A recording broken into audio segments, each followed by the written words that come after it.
Welcome into the Fantasy Advantage. In this episode, I want to go over rookies that I'm okay walking out of a redraft with. There's a lot of back and forth about rookies in every offseason. It's kind of one of the biggest talking points through most of the training camp and like off-season time. Clearly, obviously. But after everything, after the dust is all settled, we know where they're going, we know where they are. We're starting to get a look at training camp. I wanted to put a list together of 5 rookies that I'm happy to draft and feel like you'll be able to put in your starting lineups, if not week 1, very soon. So we're going to get right into it. Number 1, everyone can probably guess this. It's Ashton Gianti. Now, Gianti, I keep saying Gianti. I think it's just Genty. So I'm going to fix that. It's Ashton Gianti.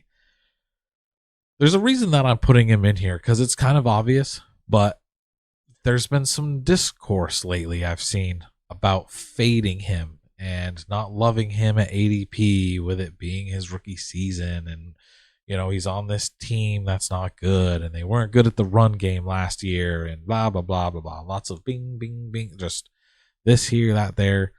Listen, I get some of it, right? I understand that the bad O-line last year kind of spearheads this conversation. But there's something that I would really like to clear up and I think should be brought to attention. Raiders last year, right? Their overall run block grade for PFF was 22nd in the league.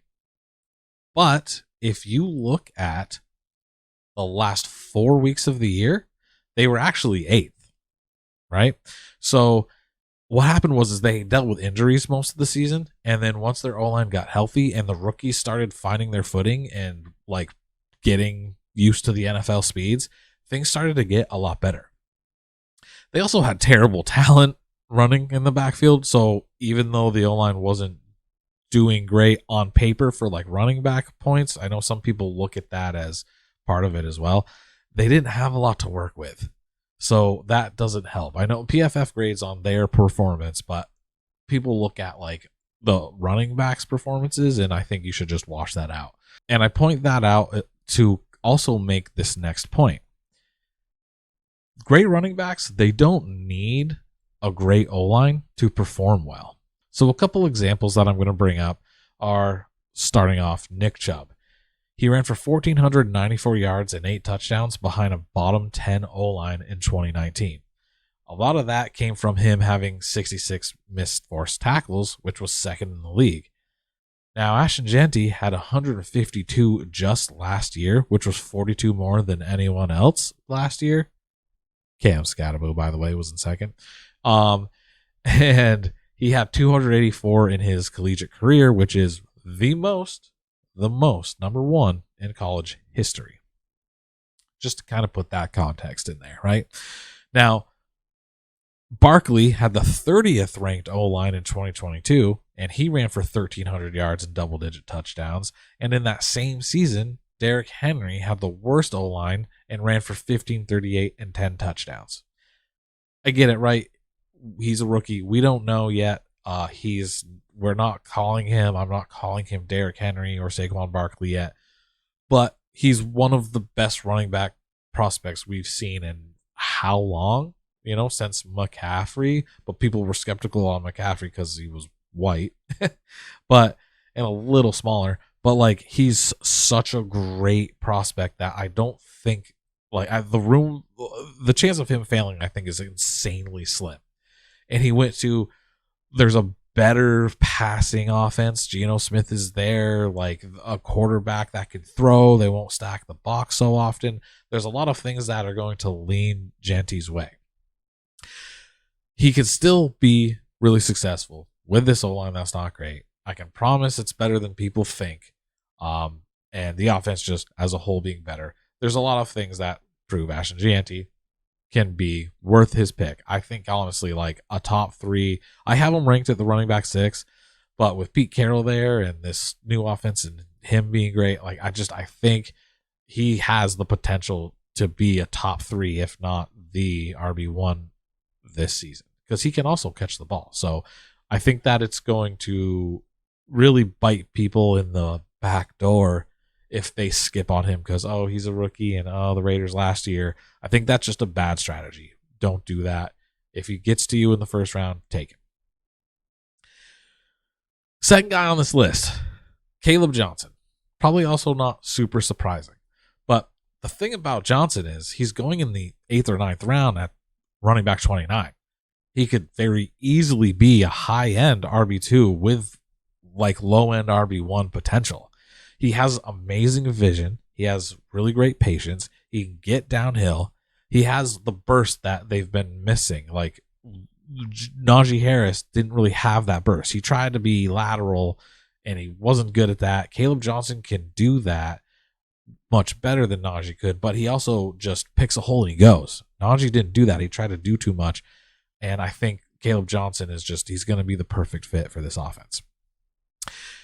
Warren will probably get his usual 160 touches. He might get a few more than that, even with, you know, the rookie coming in, and they might get some share time. But Caleb Johnson is there to fill in for that Najee Harris role, and he's going to out-touch Jaylen Warren. They have specific things they like to do with Warren, and I don't think that's going to change. They're going to do what it is they want with Warren, and Caleb Johnson's going to come in and be their like main guy.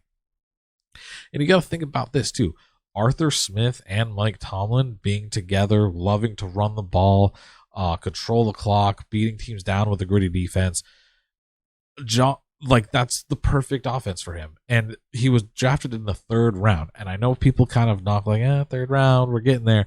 Well, he would have absolutely, in my opinion, still been picked if in the 2nd round, if the Steelers hadn't gotten rid of or traded that 2nd round pick. I think if he's there on the board in the 2nd round, they take him there. They wanted Caleb Johnson, and I do think that he's the perfect addition to this offense. He comes in with like a chance to get touches fast, and you're drafting him in the flex position area. So he's someone you can grab, starts in your flex, could be, you know, your RB2 or potentially 1, depending on how you build your team through the year. And you'll be more than happy to have him there, and you can load up in different areas earlier in the draft. And, you know, the black and yellow going from college to pros, same color. I think it's just good juju. So, yeah, Caleb Johnson, he's the other guy I'd be more than happy to take out of a draft. The third guy, I know that a lot of people know this is coming. Everyone who knows me is expecting this one. It's Cam Skattebo. I've gone into like deep, long talks, and I've made a lot of videos and posts about him, so I'm going to try, like ad nauseum, I know, so I'm going to try not to go too crazy here. I'm going to try to keep this as short as I can. For anyone who hasn't seen, I just want to throw a couple of things out there. He's a 9, 10, 11th round pick who could win you your season. He has an insane contact balance ability to break tackles and make people miss. I watched every single rep. I've reiterated this over and over. I do the true yards carry rating for running backs. I watch every rep in their last year. Been doing it for a couple of years. I'm working on putting it out. I want a few years of time to kind of see how it correlates. Anyway, he did really awesome, and he looked so good. The contact balance is elite. See, I'm doing it again. I'm gushing again. I can't talk enough about how much I like Cam Skattebo, okay? He has a slow 40. That's the biggest knock that people get. And someone said he looked slow on film. I think that guy's, you know, hanging out with Snoop Dogg a little too much because don't know what he's talking about. I watched all of it and he looked just fine. I'm not worried about that. There's a lot of players who have had slow 40s and have done really well, running backs. And I'll put the list. I forgot all of them. I'll put a list up. Take a look at this list. Pause if you need to. And you'll see, like, they don't need to have crazy 40 speeds to be successful in the NFL. And on top of all of this, the kid can catch. Like, he has really good catching ability. Today, I've saw some clips of him making some really great catches in training camp. Like, he has the catch ability. He's got the ability to, he's got the size, that like bulk, short, stout build to be like a Maurice Jones-Drew, like workhorse speed back. Or speed, yeah, you know, strong back, but it's the contact, like balance and his ability to make people miss, all of the little things that he does to create more space and create more yards and just chunk play after chunk play after chunk play, I think, and he'll win a lot of goal line opportunities, I'm sure. So draft Cam, I'm promising people to do this. Again, I have a list of rookie my guys. I'll pop them up on here as well. For the last 5 years, they've been pretty good. There's like one or two that we don't know yet. But I do pretty well with that. That's one thing I'll kind of toot my own horn on. And Cam is that for me this year in this class. So yes, Cam Skattebo, you got to get him. And real quick before my next guy, these aren't in an order. This isn't like a ranking orders list. This is just 5 guys. I just put them in and decided, who I'm going to talk about in what order. But this isn't ranked out. It's not like it's whatever. Like obviously Gianti's number 1, but after that it's sort of just whatever, So just wanted to clear that up. Okay, so next dude's Travian Henderson. So the thing was, a couple things actually. I was going to put Judkins here originally, but the suspension situation, not knowing if it's going to be this year, I'm putting it on hold for now. Also, Trey was going to be my guy for this class, but everybody caught on to it really fast and hopped on the wagon, and it wouldn't work. He gets drafted way too early to be considered a my guy. So that just goes to speak on how much I like Trey. He's still kind of a my guy, but he's not the one I pick because of the given situation. Now, he has all of the skills that you want in a running back in the modern NFL. He has the 5'10", 200-plus pound build that allows him to handle the larger workload while also having like agility to make clean, fast cuts and make people miss. He also has really great vision. His patience is also really high, and he can catch the ball really well. He's great at receiving. So, like, he's the full blown combination. And I think round 2 for the Pats to get him was an absolute steal.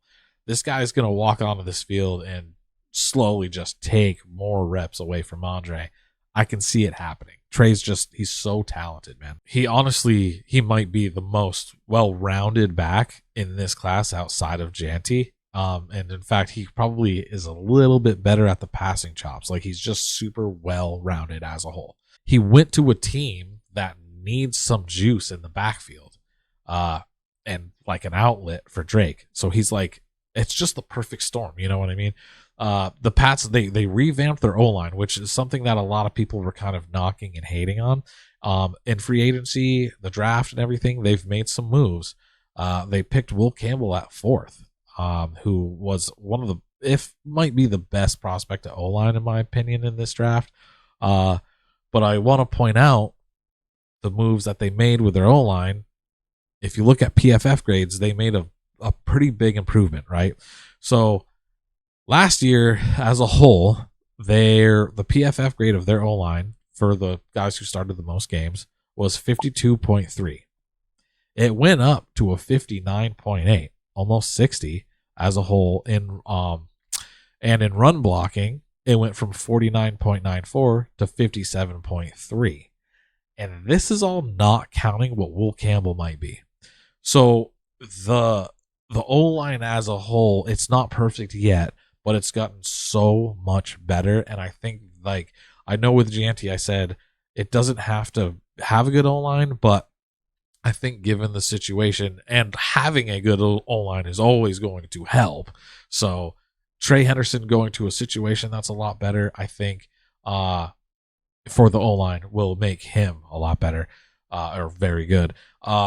And also forgot, it's also that's Cole Strange's grade, moving from center to left guard. So we don't know exactly how he'll do at guard.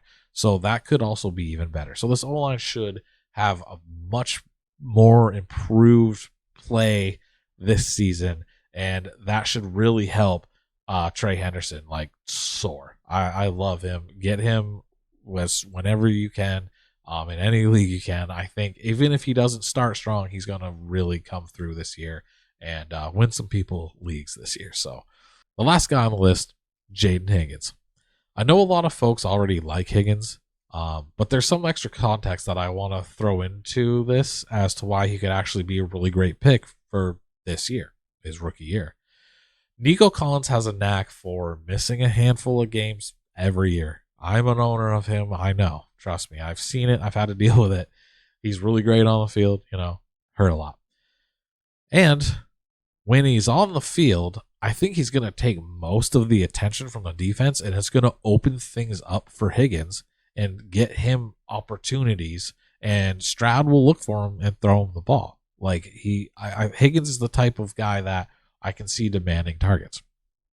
He's an early second-round pick, same pick as T. Higgins was, which is funny. Higgins and Higgins, it was the same exact pick as T. Higgins. So the draft capital is there, and you get he gets work early with Dell being out all year, and Kirk being, in my opinion, more of like the slot option. I don't think he's going to be outside a lot, and that's where like Higgins will be more often. So he gets to get in more of like the 2 receiver packages, and it's going to help him like get a good solid start to the year. And as it moves on and he keeps playing well, he'll get more and more time on the field. There's no questions with talent with him, because he was doing amazing at ISU with a final season line of 87, 1183, and 9. He's 6'4", 214 pounds, and has a 4.47 40 with a 39-inch vertical and a 128-inch broad jump. That's an athletic freak, in my opinion. That's an athletic freak. Like, that's insanely good. And, a lot of people were talking about QJ, who did this kind of stuff a couple of years ago, but Higgins doesn't have the drop issues, so that one hurt. I really rode for QJ. But anyway, CJ Stroud I think he'll have a bounce back year after his little sophomore slump, and Higgins should be able to get plenty of work and get it pretty quickly. So I think drafting him in the 12th round, which is where you're getting him, or even later, is super low risk, and he has potential to go off and be like a pretty solid wide receiver too in fantasy. And just a great flex play, especially on the weeks that Nico will inevitably miss. And if things go well, like last year before Diggs tore his ACL, both of them were playing really well, both him and Collins. So I think Higgins can just step right in and start doing the same thing and getting great fantasy performance. So yeah, that's the list. Those are the rookies that if I'm walking away in a redraft with them, I'm completely fine with it. They're players that I think have an impact this year, and drafting them will help your team. Don't play scared. Scared money don't make money. All right. So yeah. As always, thank you for watching. If you liked this, please like, subscribe. Let me know what you think in the comments. 100%. I'm always open to like a mature conversation. Let me know what you think. What you agree on, what you disagree on, maybe a couple rookies that you like, point them out. Let me know. I know one that will probably be in this video, but, or in the comments, sorry. But yeah, again, thank you very much, and, have a good rest of your day.